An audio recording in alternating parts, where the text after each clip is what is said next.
বিভূমিশা। পীযূষকান্তি ঘোষ। খুশির ডানায় উঠতে উঠতে কলেজ থেকে বাড়ি ফিরছে নন্দিনী।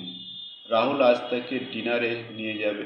রাহুল যার জন্য কিনা কলেজের মেয়েরা পাগল, সেই রাহুল তাকে ডিনারে নিয়ে যাবে। নন্দিনী ডিনারে যেতে রাজি হওয়ার পর যখন রাহুল স্মিথ হেসে ওকে বলল, ওকে দেন ইটস এ ডেট, তখন তার ফর্সা গাল লজ্জায় রাঙিয়ে উঠল।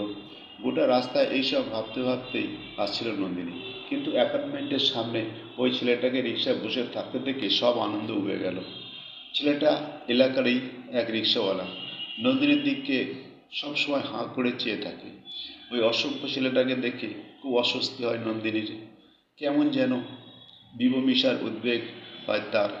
নিজের মনেই গজগজ করতে থাকে, ব্লাডি স্টলকার প্রাইভেট পারভেন কোথাকার। অ্যাপার্টমেন্টে ঢুকেই সিকিউরিটির কাছে গেল সে। সিকিউরিটি গার্ডকে খুব কড়া ভাষায় ওই রিক্সাওয়ালাকে এখান থেকে সরিয়ে দেওয়ার জন্য বলল, অন্যথায় সেক্রেটারিকে জানানোর ভয়ও দেখালো। নিজের কথা শেষ করে আর না দাঁড়িয়ে সোজা লিফটের দিকে চলে গেল সে। শান্তশিষ্ট নন্দিনীকে এইরকম রুদ্র মূর্তিতে দেখে সিকিউরিটি গার্ডও ক্ষণিকের জন্য ভাষা হারিয়ে ফেলেছিল। ফুটপাতে শুয়ে আছে দিলু।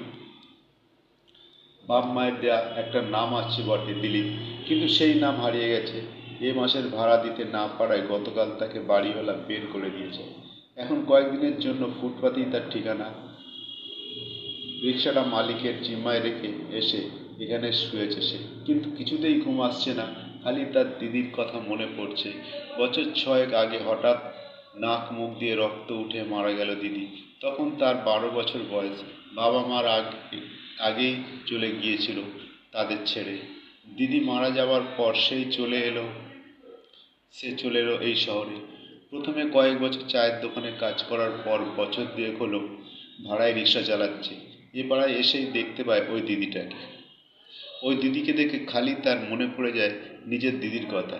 তাই অপলকে সে তাকিয়ে থাকে দিদিটার দিকে। এইসব ভাবতে ভাবতে চোখটা লেগে গিয়েছিল দিলুর। তীব্র হর্নের শব্দে ঘুম ভেঙে গেল তার। দেখলো রাস্তায় একটা গাড়ি দাঁড়িয়ে আছে। গাড়িটার ইঞ্জিন তখনও সচল। উঠে বসলো সে। গাড়িটার থেকে একটা মেয়ের চিৎকার ভেসে আসে। কাঁচগুলো তোলা থাকায় ভালোভাবে শোনা গেল না। ক্ষীণ শব্দে বাঁচাও বাঁচাও আত্মচিৎকারে সে শুনতে পেল। পৌষের রাতেও দিলু ঘামতে লাগলো। কি করবে সে? যা হোক, তাকে কিছু করতে হবে। এই ভেবে মাথায় দেয়া ইটটা তুলে নিল সে আর সমস্ত শক্তি দিয়ে ছুঁড়ে মারল। সশব্দে ভেঙে গেল গাড়ির জানলার কাঁচ। ইটটা জানালা ভেঙে লাগলো ড্রাইভিং সিটে বসা ছেলেটার মাথায়। সেই সুযোগে লক খুলে গাড়ি থেকে নেমে আসলো নন্দিনী, আর ভয় পেয়ে গাড়ি ছুটিয়ে পালিয়ে গেল রাহুল। নন্দিনী 2 হাত ঢেকে রেখেছে নিজেকে। টপটা ছিঁড়ে গেছে কয়েক জায়গায়। গাটা কেমন যেন বুলোচ্ছে নন্দিনীর। খুব অস্বস্তি হচ্ছে তার। দিলু নিজের চাদরটা এগিয়ে দেয় নন্দিনীর দিকে। দিদি, এটা নাও। চোখের জল মুছছে হাত বাড়িয়ে চাদরটা নিয়ে গায়ে জড়িয়ে নিল নন্দিনী। দিদি, চলো তোমার বাড়িতে পৌঁছে দিয়ে আসি। না, প্রথমে আমাকে থানায় যেতে হবে, তারপর বাড়ি ফিরবো। তুমি আমার সঙ্গে যাবে ভাই?